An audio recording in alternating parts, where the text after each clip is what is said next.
তাদের আন্দোলন মূলত উপজাতির স্বার্থকেন্দ্রিক, এতে আমাদের কিছু বলার নেই, করতে পারে যে কেউ করতে পারে। কিন্তু সেইখানে যে সমস্ত কথাবার্তা দাবি উত্থাপন করা হয়েছে, বলা হয়েছে আগরতলার মানুষ, এক কথা ত্রিপুরার মানুষ সবাই ভাড়াটিয়া, এই ত্রিপুরা রাজ্যের মালিক নাকি প্রদ্যুৎ কিশোর দেববর্ম।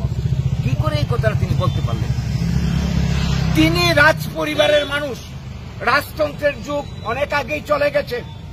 49-এর 15 অক্টোবর ত্রিপুরা ভারতের সঙ্গে মার্চ করার পর এটা ভারতের একটা অঙ্গরাজ্য।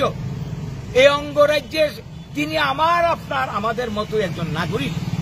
কাজে একজন নাগরিক বলতে পারে না যে আমি আগরতলার মালিক, তেলিয়ামুড়ার মালিক, তৈলামের মালিক, ত্রিপুরার মালিক। এটা সংবিধান বিরোধী।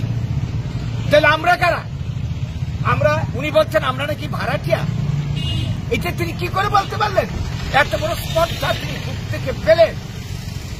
এবং এই মথা সবচেয়ে আশ্চর্যের বিষয় যেটা, আজকে শাসক দলের শরিক দল এবং প্রদ্যুৎ কিশোরজির বড় বোন কীর্তি সিং, তিনি এই রাজ্যের একজন সাংসদ, বিজেপি টিকিটে তিনি একজন সাংসদ হয়েছেন, তিনিও এই ধর্ণামঞ্চে উপস্থিত ছিলেন। তার উপস্থিতিতে এই ধরনের কাজ হওয়া আমাদের তো মানে কি বলবো, শাসক দল এটা কি করে অনুমোদন দিল, কি করে মানে এটা মেনে নিল এখন পর্যন্ত।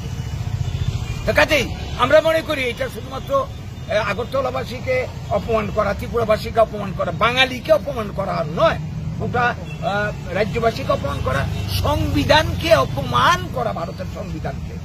কাজে এই জায়গায় দাঁড়িয়ে আমাদের আজকের দিনে আমরা যে বক্তব্যটা তুলে ধরতে চাইছি, মানে শাসক দলের কাছে, বিজেপি দলের কাছে, রাজ্য এবং কেন্দ্র, তাদের কাছে এই আইন বিরোধী কথাবার্তার জন্য তার বিরুদ্ধে আইনানুগ পদক্ষেপ যাতে তারা গ্রহণ করে।